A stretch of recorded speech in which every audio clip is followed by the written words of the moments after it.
All right, everybody, welcome to our first lesson on our next unit. We're going to look at stress in this unit. So please try your best in the questions that follow, and you can always use the guide notes to help you as well. Today we're going to look at kind of the explanation of stress and the sources of stress. Our objectives and standards to define the components of stress and to analyze the different sources of stress. And take a moment there to read the standards if you would, please.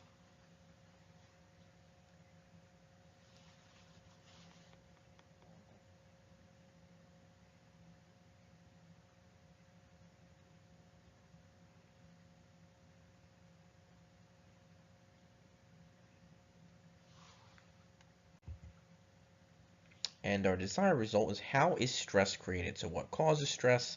What kind of things can lead to stress? That's what we're kind of looking for there. Some vocabulary. Stress is a reaction by a person to his or her inability to cope with a certain tense situation or event. A stressor is a stress-producing situation or event.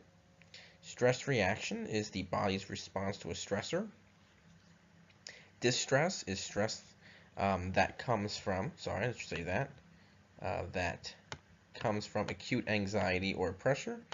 Eustress is a positive stress that results from motivating strivings and challenges.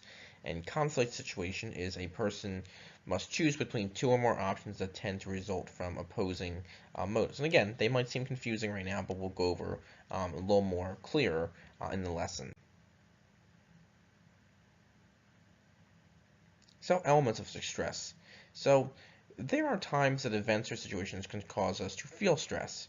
It can make us to feel anxious or threatened, depending on our views of the event or the situation. Something else to remember that's important is to remember that a stressor for one person may not be for another, such as some people might have a fear of flying in airplanes, some people have a fear of taking a test, and those things might not be stressful to you. And that's okay, and different people stress over different things, or maybe you stress over different things. A stress-producing event or situation is known as a stressor, and the reactions of people, whether physically, mentally, or emotionally, to that event is called the stress reaction. Now, there are different types of stress. Hans Sayer distinguished between different types of stress. One of these is distress, and distress is a negative stress. And this comes from acute anxiety and pressure. An example that could cause distress could be the loss of a loved one or maybe a pet. Distress typically takes a hard toll or has a big impact on the mind and the body. Another form of stress is eustress. Eustress is positive stress, and this can result from challenges and strivings that are just basically a part of life, such as you move to a new school, you start a new job, you move to a new neighborhood, meeting new people and making new friends at work or school. This would be an example of eustress. Yes, it's stressful, but it's typically a good thing because you'll hopefully be able to make new friends or make new connections with people.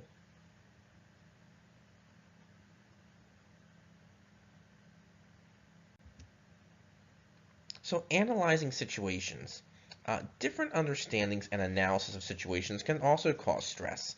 Psychologist Richard Lazarus believed that how a person sees and evaluates an event makes a difference. For example, you might fall off your bike when riding it and scrape your knee, and you might later determine that event to be stressful because as you was falling, it was, a pretty scary event. You didn't know where you were going to fall, if you're going to hurt yourself. So you might later on, as you review that memory in your head later on, review that event as stressful. And again, somebody else may not. Somebody else say, I fell off my bike, but I was okay. Again, everybody has different views or opinions of it. We have to determine in our daily lives between difficult decisions that can also cause stress. Hanging out with friends on a Friday night to go see a movie, or staying home to study for a test the following week. Those are difficult situations and events that we deal with on a daily basis or on a weekly basis, and those choices are called conflict situations, and they fall into four main categories. So the four main conflict situation categories are as follows. The first one here. The first one is approach and approach. This is when you choose between two attractive options or two things that may be enjoyable. An example of this could be maybe you get invited to go to the beach with your friends one weekend, and then maybe another group of friends or maybe your family says they're going to go to an amusement park. So you have to decide what you like to do. It's a conflict situation. You need to decide what you're going to do. Um, but again, both of these are typically enjoyable for people. They both really don't have a negative effect. So picking the beach or the amusement park, they're both kind of positive things. Number two here is avoidance and avoidance. This means that you choose between two disagreeable things or things that you may not enjoy. Example could be staying up all night to study for a math test, or do you stay up all night and study for a science test? Not recommending that, of course, but you know, sometimes we get put in those situations. So, those are two things where you go, okay, I have to study for these tests, but what do I study for first? Do I study for my science test first, or do I study for my math test first? They might be disagreeable in your eyes. Number three, approach and avoidance. This is a situation that has both enjoyable or disagreeable consequences. It's a little tricky. Think about maybe prom or, with junior prom and junior prom season coming up. You might have somebody in mind that you want to ask to go to the dance with you or, a spring fling or whatever. And you might be thinking in your head, do I ask that person to go to the dance with me? And you might say, well, they might say yes and we'll have a great time and everything will go well. Or you might also think, well, what if they say no? Are they going to go tell people? Am I going to find someone else to go with? Maybe I won't go at all. But that's an example of approach and avoidance. You're comparing both a pleasurable thing where the person would go with you to the dance, which is a good thing, or reacting to the person maybe saying no or saying they can't be able to go. So that's approach and avoidance. And the last one here is double approach and avoidance.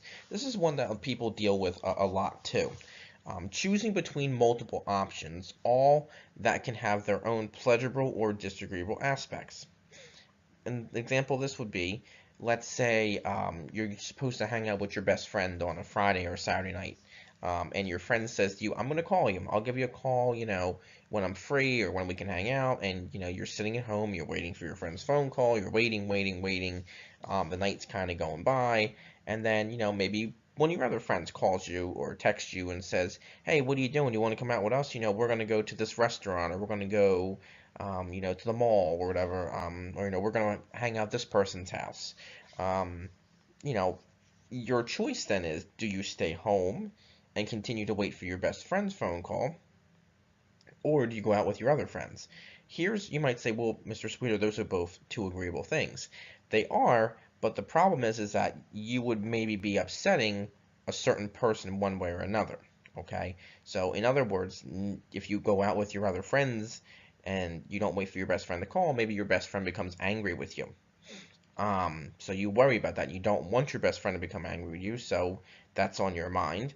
And you also might want to go out with your other friends because your best friend might not call you. Maybe they got sick, maybe something happened, maybe they had an emergency. So you're waiting around, waiting for them to call, and maybe they're not able to go out, and then you miss going out with your other friends. So again, you're trying to kind of balance all these different situations in your head. So looking at situations, so you may be wondering why some people view certain events more stressful than others. Um, a way to think about this is a pop quiz and a test. So a primary appraisal is when we have an immediate evaluation of a situation, such as can we meet the demands of the challenge? Am I going to do well on this quiz or this test? Then we decide how to deal with the potentially stressful situation in a secondary appraisal, and this involves coping strategies. So we might say, okay, well, to help me keep my stress down and to, help me do well on the test, I'm going to study, I'm going to contact my teacher for help if I run into a problem. And levels of stress can depend upon how we view a situation. So there's three ways in looking at this. The first one is irrelevant. You might say, you know, I'm not too worried about this quiz or this test. The quiz or test from this teacher really aren't that hard. I'll just try my best and whatever happens. I'm not really going to study. I'm not going to worry too much about it. I do pretty well in this class, so whatever happens. That's having irrelevant stress, meaning you're not really concerned or upset over it. Positive stress means you have a good opinion of it, meaning that you not that you're necessarily looking forward to the test or the quiz, but that you're prepared for it. That you say, hey, I know this stuff, I studied, I know what's going to be on it. I feel pretty confident about what's going to be on there. And then negative stress would be a bad type of stress. You're anxious, you're nervous, you don't feel comfortable with the content. You've been struggling in the class for some time. So those are the three different ways we can look at stress. Now, where does stress come from? Stress can come from our environment.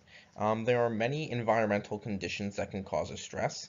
Noise, surprisingly, is a big part of it. Noise, whether it be at work or elsewhere at home or out in public, can create large amounts of stress for people. We have a picture there: airplanes, cars, and traffic, construction or jackhammer.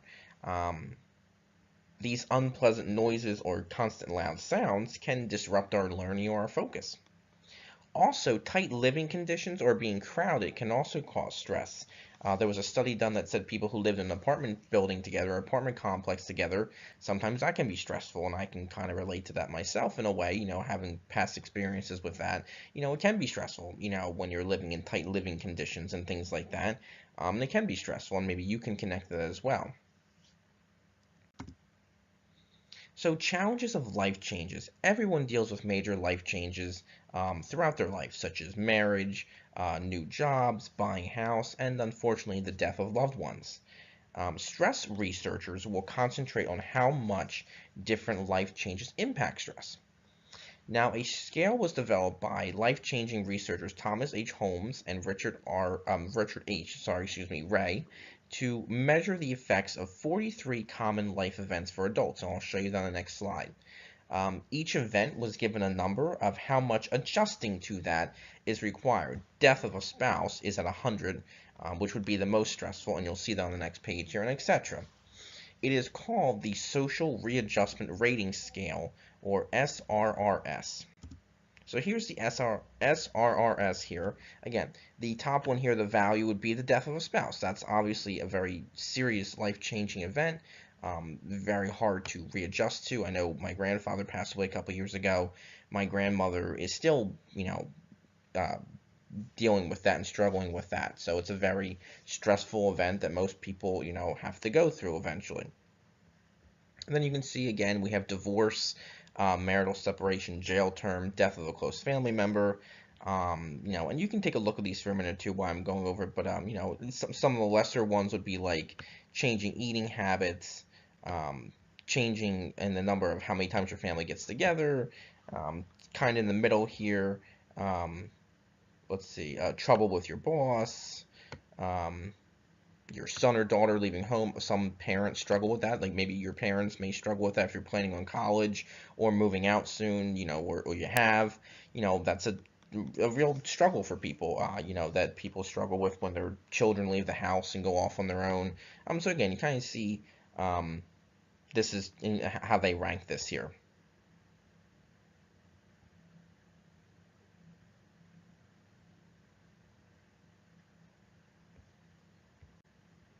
And then the hectic of hassles. There are also minor everyday situations or events on a daily basis that can cause us stress.